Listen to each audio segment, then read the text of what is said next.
Olá, muito boa tarde. Chegamos à quinta-feira. Foi num dia como este, numa quinta-feira, num lugar semelhante a esse, em que havia oliveiras no lugar destas árvores, mas um lugar muito característico, parecido com este, que Jesus então vai viver o seu dia. Jesus se reúne com seus discípulos e pede que os mesmos vão até a cidade preparar um lugar onde eles fariam a celebração da Páscoa. Jesus, inclusive, diz aos seus discípulos que ele esperou ansiosamente por aquele momento.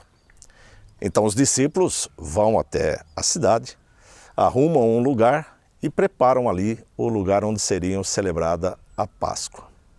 Nesse momento, Jesus então se reúne com seus discípulos e já ali com seu coração sofrendo um pouco da amargura que ele iria sentir em breve, ele diz que ali entre eles havia aquele que o iria trair.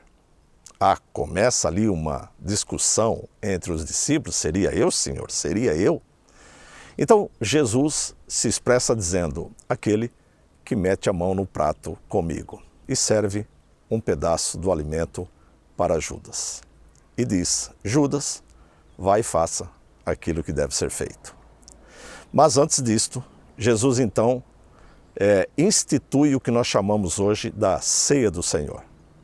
Ou seja, Jesus está a celebrar a Páscoa, mas ele diz que daquele momento em diante haveria uma nova aliança, a aliança que corresponderia à Páscoa do Senhor, que agora era a Ceia do Senhor. A partir desse momento, nós cristãos não celebramos mais a Páscoa. A Páscoa é uma característica do povo judaico. Nós celebramos a Ceia do Senhor. Então, nós precisamos ter isto no nosso coração e entender essa situação. Mas Jesus toma então ali dois elementos, o pão e o vinho. E, tomando o pão, ele dá graças a Deus, dá graças ao Senhor e divide entre os seus discípulos, dizendo, tomai e comei, todos vós, este é o meu corpo, que é dado por vós. Sim, Jesus entregou a sua vida por cada um de nós.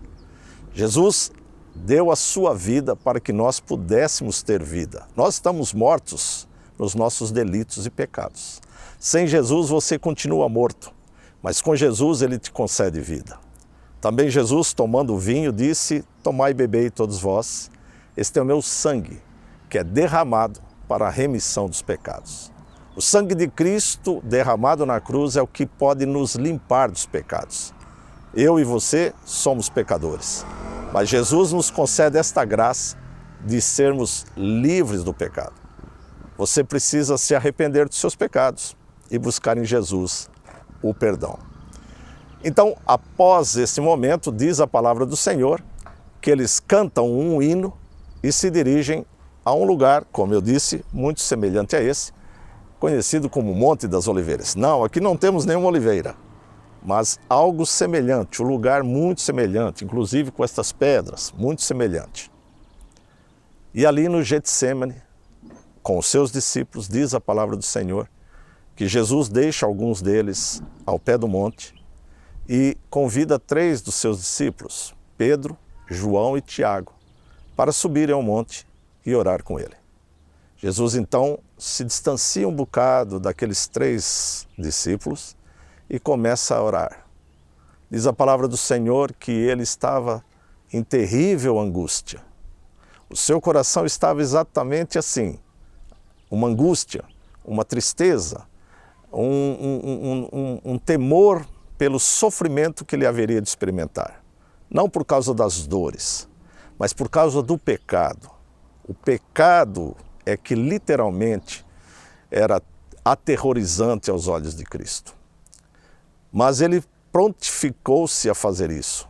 Tanto é que em sua oração ele diz, Pai, se quiseres afasta de mim esse cálice, mas não seja feita a minha vontade, mas sim a sua.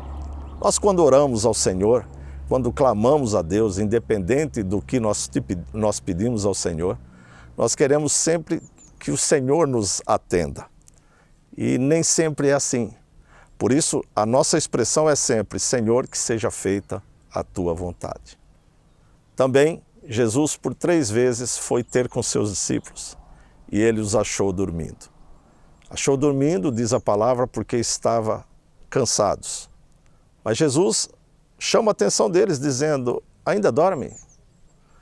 Cuidado, orai e vigiai, porque o espírito está pronto, mas a carne é fraca. Não devemos dormir, devemos estar vigilantes, devemos estar em constante oração, pedindo ao Senhor que nos livre dos problemas, mas também que fortaleça o nosso espírito. Jesus, após esse momento, diz a palavra do Senhor que ele disse que estava pronto. Mas Lucas nos revela uma coisa muito importante. Diz que a intensidade da oração de Cristo chegou a tal ponto, ser tão grande, que suor em forma de sangue escorreu pela sua fronte e caiu no chão.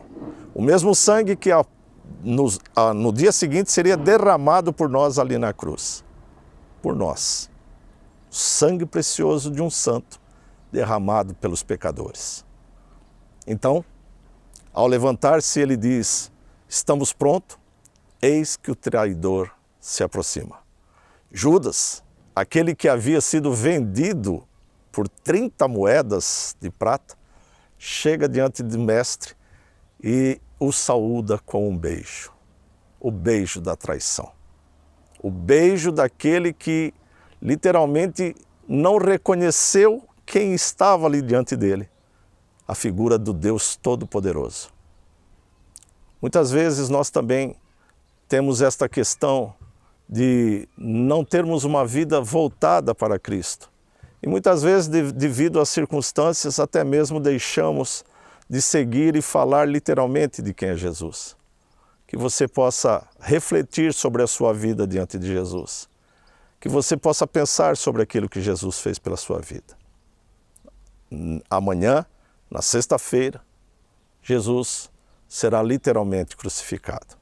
E eu espero por você, então, para nós continuarmos nesta trajetória. Amanhã, a nossa postagem será pelas 15 horas, o horário em que Jesus expirou. Que Deus abençoe a sua vida, em nome de Jesus.